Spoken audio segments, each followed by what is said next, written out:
Welcome to Midnight Brew and Mysteries. Today is episode 3 here on my podcast, and in today's episode, we are sharing scary stories in the dark. I'm really excited about today's episode because I'm going to be sharing with you guys 2 terrifying stories that I think are really going to make you feel uneasy and definitely creep you out. And I'm also having a little bit of ginger honey flavored chamomile tea because normally when I film my Midnight Brew and Mysteries, I do have a caffeinated beverage such as coffee, tea, cappuccino, or iced coffee. But today I'm actually filming this at 8 p.m. so I don't want to have any kind of caffeinated beverages. Hence, I'm having a little bit of this tea. But if you guys are joining me at home, please feel free to make your favorite brew and your favorite cuppa, whatever you want, and join me for today's podcast. So in today's episode, we're diving into 2 scary stories. These are a bit like psychological thrillers, and I think they're really going to kind of creep you guys out. The first one is Alone in the Desert, and we're talking about a shapeshifter in the desert. I think it's really going to make you guys feel a little bit spooked. And then the second story is called The Elevator, and we're going to be diving into a story where the character is stuck in an elevator, and it's kind of making them feel a little bit claustrophobic and a little bit like they're losing their mind. I really love these stories. I think they're very just, I don't know, they just make you feel anxious in some kind of way. So I'm very excited to share them with you guys today. And I hope that you are enjoying this first video podcast here on my podcast. I am wearing my Beetlejuice shirt, so you will be seeing some of my horror movie shirts and some of my more horror, I guess, inspired teas and different things like that. So I'm very excited to share that with you guys today. And I'm really loving this setup for my video podcast. Let me know what you guys think about it. If you can, do leave me a comment on my YouTube channel for Midnight Brew and Mysteries. Feel free to leave a comment on there. You can also leave comments on my Spotify. There is a section where you can leave a comment for the podcast episode. You can also rate my podcast if you would like. Give me whatever rating you think I deserve. I would really appreciate it if you would. And also feel free to follow so that you can be notified of my podcast episodes. All right, so let's go ahead and dive right into these 2 stories because there is 2 of them and I do want to share both of them with you guys today. In today's episode, I'm going to be reading to you this story, and I just want you guys to kind of imagine being there. I feel like these are so creepy, and just the way that they make you feel as you're listening to them, I think you're really going to enjoy them. So I hope you're ready to be scared. All right, let's dive right into story 1, and this is called Alone in the Desert. The highway stretched endlessly ahead, a black ribbon disappearing into the desert horizon. I'd been driving for 4 hours straight, and the landscape hadn't changed. Just sagebrush, sandstone cliffs, and the relentless emptiness of US Route 50. My friends were probably already at the cabin, unpacking wine and laughing about something I wasn't there to get. I left work late and decided to drive through the night to catch up with them. No big deal. I had made this drive before. Then my car started making a sound. It was subtle at first, a rhythmic clicking that I thought was just a reflection of my own exhaustion. But then the engine sputtered and I felt it, a loss of power I'd never experienced before. The dashboard lit up like a Christmas tree. Check engine, battery, temperature. No, I muttered, easing off the gas. The car limped along for another mile before I had to pull over. The sudden silence was suffocating. I sat in the driver's seat, hands gripping the wheel, and waited for my racing heart to slow down. It was 5:47 p.m. The sun was still visible on the horizon, but it was dropping fast, painting the sky in shades of orange and purple that would have been beautiful if I wasn't alone in the middle of nowhere. I pulled out my phone. No signal. Of course not. This was Route 50, the loneliest road in America. The signs proclaimed proudly every few miles. It wasn't a metaphor. I tried calling, nothing. Texting, nothing. I scrolled through my Maps app, looking at the last location it had recorded. The nearest town was Austin, Nevada, 37 miles away. Austin, Nevada, population 188, if the Wikipedia entry was right. There was nothing between me and that town but desert and darkness. I sat in my car for 20 minutes, trying different spots in the vehicle, holding my phone up like it was an antenna. Still nothing. The sun dipped lower. I made a decision. There had to be someone on this highway. Someone would drive by eventually. I'd flag them down. It was still light enough. Everything would be fine. I grabbed my jacket and got out of the car, leaving the hazard lights on. The air was already cooling, that rapid desert temperature drop that catches you off guard. The wind pushed against me, carrying the smell of dust and something else, something dry and old. I walked for maybe a quarter mile up the road, scanning the horizon in both directions. Empty. Just the curve of the earth meeting the sky. Then I heard it. A sound from somewhere behind the rock formations to my right. Not a car, not a person, an animal. A screech that made my spine go rigid. It was an owl, I told myself immediately. Just an owl. The desert was full of them, perfectly normal. But why did my body feel like it was vibrating with fear? I turned back toward my car. No more standing out here. I'd wait inside with the doors locked. A car would come. They always did. I was halfway back to my car when I saw it. Perched on the road sign 50 yards ahead of me, the sign that read Austin, 37 miles, was an owl. Huge. Bigger than any owl I'd ever seen. Its head was cocked at an impossible angle, and its eyes, large and golden and aware, looked directly onto mine. I stopped walking. The owl didn't move. We stood there, separated by 50 yards of asphalt, watching each other. It's just an owl, I said inside my head, trying to convince myself. Go back to your car. But I didn't move, and neither did the owl.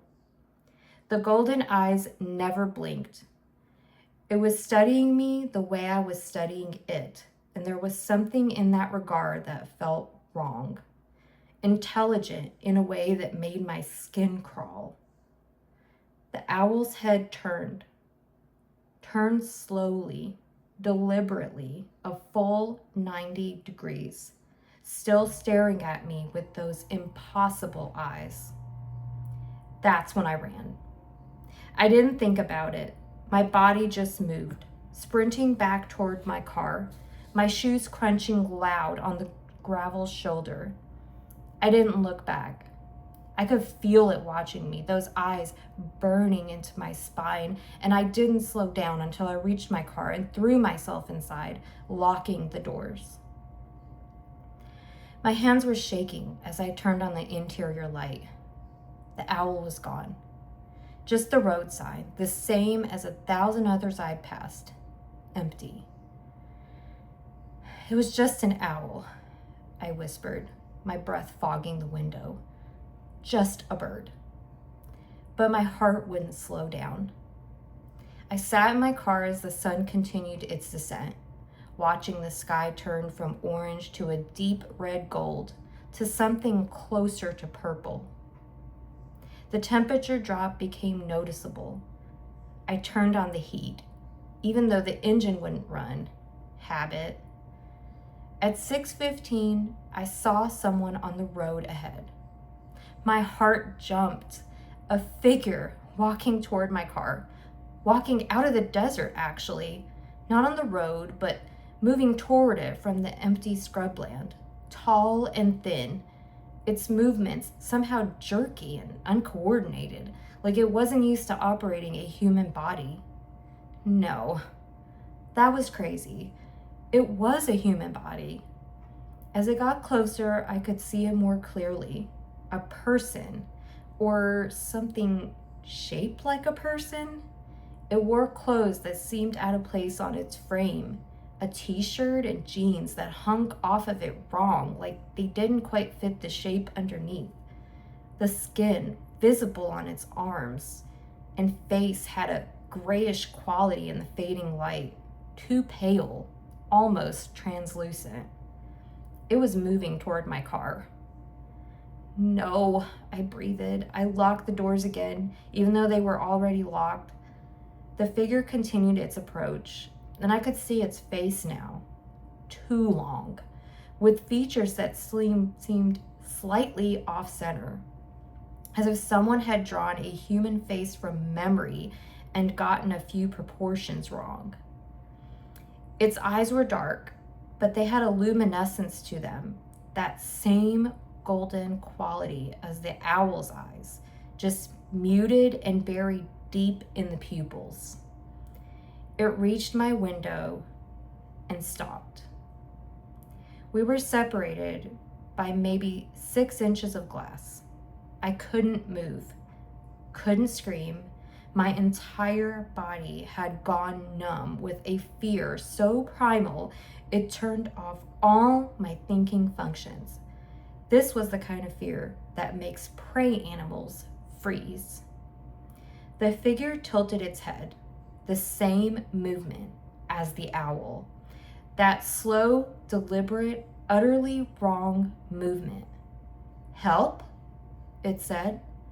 The voice was thick and wet, like it was speaking through water. The word was simple, but the way it formed the word was broken. The mouth didn't quite move right.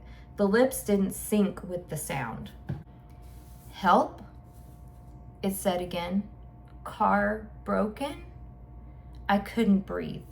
This wasn't real. This was a dream. I'd fallen asleep on the road, and my subconscious was serving up a nightmare to go along with my car breaking down. The figure reached for my window. Its hand was too long, fingers stretched and pale. It pressed its palm against the glass, and I heard myself make a sound, something between a whimper and a gasp. "Help you," the thing said. "I help you." "No," I finally whispered. No. "Car broken?" The thing's face leaned closer to the glass. "I know how to fix. I fix. This isn't happening. I'm going crazy," I said aloud, and it sounded like the only rational thing in the entire world. I'm alone in the desert, and my car is broken, and I'm going crazy and seeing things. "Not crazy," the thing said, and its mouth opened too wide when it spoke, revealing darkness inside that definitely wasn't a normal human throat. "I reel. I hear." I stared at it for a long moment. The last light of day was draining from the sky, and in the dimness, the thing seemed to flicker. For a moment, I swore I could see the shape of an owl overlaid on the human form, like a double exposure photograph, before it snapped back to human. My hand moved without permission from my brain. I reached for the ignition and I turned the key. The car didn't start. "Start car?" The thing's voice was almost playful now. "You try start? Car broken. You need help." It reached for the door handle. I don't know if the lock held or if my mind just created a memory of the lock holding, but the door didn't open. "Why are you here?" I asked, my voice surprisingly steady. "What do you want?" The thing's head tilted again in the last rays of sunlight. I could see that its face was changing, the features subtly shifting, becoming less human and more angular. The eyes were getting bigger. "Lonely road," it said. "You lonely, I lonely. We keep company. I don't want to keep company with you. Yes, you do. It pressed its face against the window, and its breath fogged the glass, even though I didn't think it had actually been breathing. You want. You need. I looked at the horizon. The sun was nearly gone now. The sky had turned a deep purple, and the stars were beginning to appear, bright and sharp, and utterly indifferent to my situation. I was alone on the loneliest road in America with a car that wouldn't start and something that wasn't human trying to convince me to let it inside. I was going crazy. I had to be going crazy. You're not real, I said. Real? It pressed its hand on the window again, and I watched as the hand slowly lost its human appearance, the fingers becoming longer and more curved, black fur beginning to cover the skin. Real, real, real? I looked away. I couldn't watch it anymore. I put my forehead on the steering wheel and closed my eyes and tried to make my heart stop hammering against my ribs. When I opened my eyes again, I don't know how much time had passed, maybe 5 minutes, maybe 30 seconds. There were headlights on the horizon. I'd never been so happy to see anything in my life. I looked toward the window. The thing was gone, just an empty desert and a car approaching from the east. I didn't hesitate. I opened the door, stepped out, and raised my hand. The car, a beat-up pickup truck, slowed down and pulled up beside me. The driver was a woman, maybe 60, with kind eyes and silver hair pulled back in a braid. Car trouble? She asked. Yes, I said. Yes, my car won't start. I've been out here for... I looked back at the empty desert. I don't know how long. You okay? You look pale. I'm okay. I'm okay. Get in.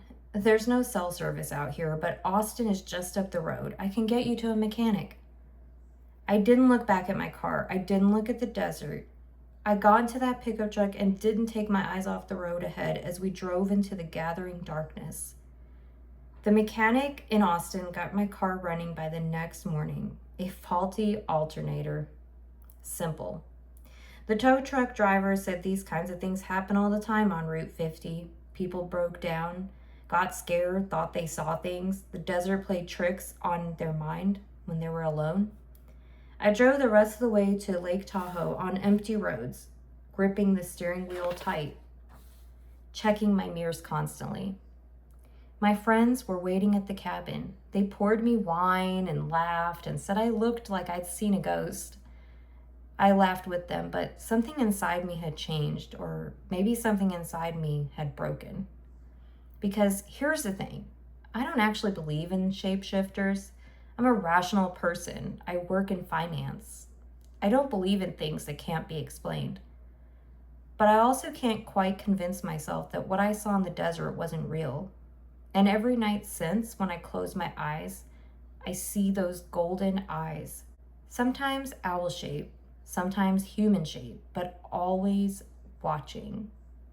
And I hear that wet, broken voice saying my name over and over, as if it's still out there on Route 50 waiting for me to drive that way again. The linens at the cabin are expensive and soft. Lake Tahoe is beautiful. My friends are kind, but I haven't slept properly in 3 weeks, and I never will again. So what do you guys think of that story? Does it scare you a little bit? I gotta admit, being stuck in the desert sounds pretty terrifying to me. And seeing something that was shifting from an owl to a human back to an owl, that would definitely scare me. I feel like when you're out alone and, broke down somewhere out in the wilderness or in the middle of the desert where there's no one else around, your mind can definitely play tricks on you. Sometimes you see things that aren't really there, or you think you did.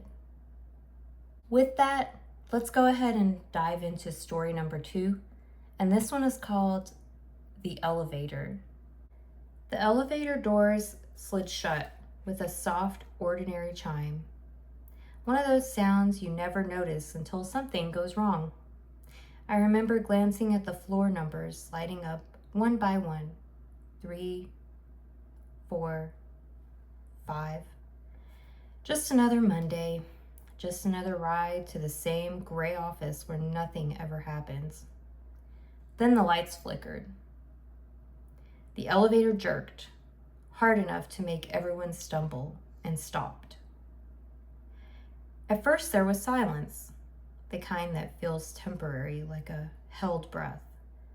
Then someone laughed nervously. Guess it's broken. A man in a blue tie pressed the emergency button. Nothing. He pressed it again, harder, as if force might summon help. Still nothing. That's when the air started to feel wrong. Too warm. Too still. I told myself it was fine. Elevators break. People get rescued. This happens all the time. But minutes stretched, or maybe hours. It's hard to tell when you're sealed inside a metal box with no windows, no signal, no sense of time. Someone began knocking on the doors. Another started pacing, the tight space forcing them to turn every 2 steps. A woman near the back whispered into her dead phone like it might somehow hear her anyway. I felt it first in my chest, the tightness, like a belt being pulled tighter and tighter around my ribs. I tried to breathe slowly. There's enough air, I told myself. There has to be enough air. But the walls, they didn't feel still anymore. I swear they moved. Just slightly, just enough that when I looked directly at them, they seemed normal, but in my peripheral vision, they crept inward, inch by inch. You see that? I asked. No one answered. But then the man in the blue tie snapped. Stop messing with the walls. I'm not, someone else said, offended. Why would I? Because they're moving, he shouted. They're not moving. Yes, they are. Voices rose, sharp, panicked, accusing. That's when I heard it. A faint scraping, like nails dragging along metal. I froze. Do you hear that? I whispered. No one responded at first. Then the woman with the phone started crying. It's outside, she said. Something is outside. The scraping came again, closer this time.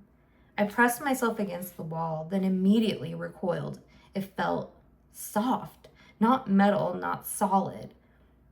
Breathing. The wall felt like it was breathing. No, I said out loud. No, no, no. Stop it, someone screamed. You're making it worse. But I couldn't stop. My thoughts were unraveling, slipping through my fingers like something alive. The air grew thinner, or maybe my mind convinced me it did. Each breath felt smaller than the last. People started turning on each other. You're taking too much space. Don't touch me. You're the reason we're stuck. Shut up. Just shut up. Hands shoved. Someone fell. Someone else screamed like they'd been hurt, but I couldn't tell by what. The scraping turned into pounding. Something was hitting the elevator from the outside or inside. I squeezed my eyes shut. If I didn't look, maybe it wasn't real. If I didn't think, maybe I could still breathe. Time dissolved. Voices became echoes and faces blurred into something unfamiliar. Strangers turned hostile, twisted by fear into something almost unrecognizable. I was certain of one thing. We were never getting out. The walls were closing in, the air was running out, and whatever was scratching at us, it was waiting. Then, a sound cut through everything. A metallic clank. Voices. Real voices. Hello? Can anyone hear us? Light pierced through the top of the elevator like a blade. Tools clanged, Instructions were shouted. The pounding stopped. The doors groaned, and then they opened. Fresh air flooded in. Hands reached down. One by one, we were pulled out into the building. Paramedics, security, people asking questions. You're safe now. It's okay. You're out. I stepped away on shaking legs, my body moving before my mind could catch up. I turned back. The elevator stood there, perfectly still, doors open, empty, harmless. No breathing walls, no scraping, no shrinking space. Just metal, just a box. But I know what I felt. Even now, days later, I can't step into an elevator without my chest tightening, without hearing that faint scratching sound creeping back into my ears. Sometimes, when I close my eyes, I feel the walls again, moving, waiting, and I can't shake the thought. Maybe we didn't all leave that elevator. So what do you guys think of that story? I have to admit, getting stuck in an elevator is one of my biggest fears. Definitely can really start to play tricks on you when you're in there feeling claustrophobic. And you may be with other people, but you're all kind of panicking and freaking out at the same time. People get hostile. People start thinking people are doing things that they aren't doing. And all of a sudden, before you know it, you turn against each other. It's pretty terrifying. Let me know what you guys think of today's stories, and I really hope you enjoyed today's episode. If you would like to hear another Scary Stories in the Dark episode, please be sure to let me know, and I'll be happy to do that. I really thank you guys for tuning in to today's podcast, and I hope that you will join me for my next episode of Midnight Brew and Mysteries.